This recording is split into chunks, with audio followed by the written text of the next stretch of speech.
Dysfunctional pattern looping. What is it? Well, it's pretty self-explanatory, but it's the process in which your mindset, your mind, your thoughts are creating a space and reality of something that is opposite of what you want. So an example of this is I recently had a conversation with a woman who identified herself, like she was frustrated. She was frustrated that she wasn't feeling motivated, she wasn't following through, and she was just being really judgmental and hurtful to herself because she's just disappointed. And so I wanted to get to the root cause of like, okay, what are you thinking? What are you feeling? And we came up with that she identified herself as a person that doesn't follow through. And like she was just in this space of feeling discouraged, not motivated, pissed off at herself. And I said, okay, well, what would happen if we reverted or reframed the original thought that you think about yourself or how you identify yourself as? And she was like, well, how? Why? I have all this data, all this proof of like, this is who I am, this is how I operate. And I'm like, well, because our thoughts put us in two spaces, action and approach, or in inaction and avoid. And what's interesting about that is based on whatever path you go on the root thought, it's going to create a reality. And that reality that we create, we can know is dysfunctional. We can know it is discouraging. We can know that it's not a healthy space to be, but we still will choose to do it. And a lot of the times we don't really think about what it is we're thinking that's creating that. We just feel it. We're aware that like, and sometimes we're not even aware that we're being assholes to ourselves with the way we're thinking because of the state and place we're in. So there's this true tenacious practice that gets to go in hand when you are having difficulties in changing the way in which you're experiencing life, whether it's your career, your relationships, or the health and energy within yourself, to get clear on what it is you're identifying with. And when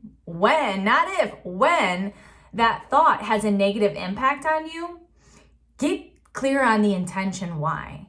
Because you're thinking that because it has a purpose. And sometimes that purpose is to help keep you motivated or help you try harder or grow. Like, we always have these weird reasons as to why we do it. And we get clear on that. What is the intention? Is it useful or useless? And also be willing to reframe it. Anything can be reframed. And in this situation, it was like, I'm trying to save up money for my wedding and I just keep going to this like plant-based restaurant space and buying myself coffee or treats like throughout the week. And like, I know I don't need to. It takes up time that I could be working on my business. It's expensive. And it just like makes me disappointed and frustrated with myself because I can't follow through. So there's this whole cycle of how like this one identity, this one thought about how this person perceives herself that's creating all these other negative dialogues. So that's the step one, is get clear on how it impacts you. What is the effect it brings and what is the intention behind thinking that thought? And then reframe it. It's not about this or that. It's this and that. So, okay, you're wanting to minimize the time and money and in which you spend going to this place to have these snacks. Great. So what is then reframing the thought and associating yourself and identifying with yourself? Look, I am a person that follows through, and because I follow through and I stay committed, I'm going to give myself a treat on Tuesdays and Fridays or Tuesdays and Saturdays. It's about really understanding that you can have this and that, but having the boundary within the identity forum. Same example, if you're trying to lose weight and you're wanting to like cut down on the amount of fast food you eat.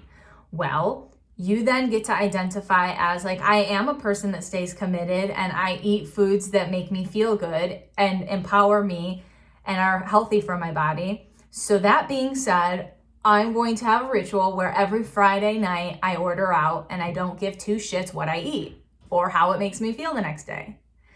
So even by then having that identity of who you are and how you show up, as well as then the treat or the reward that's pleasurable, it helps you then be able to recreate a different reality based on who you want to show up.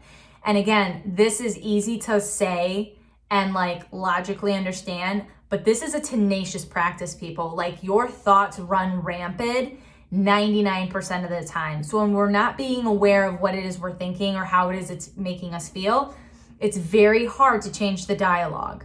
And if that's like way too advanced, start checking in with how you feel. Do you feel fear? Do you feel anxious?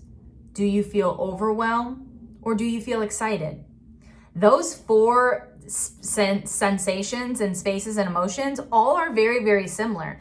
So if you're unaware of how to digest and understand what it is you're actually feeling, that in and of itself can be very hard to navigate then through, to be like, oh, well, what the hell am I thinking? Because I don't even know how I'm feeling.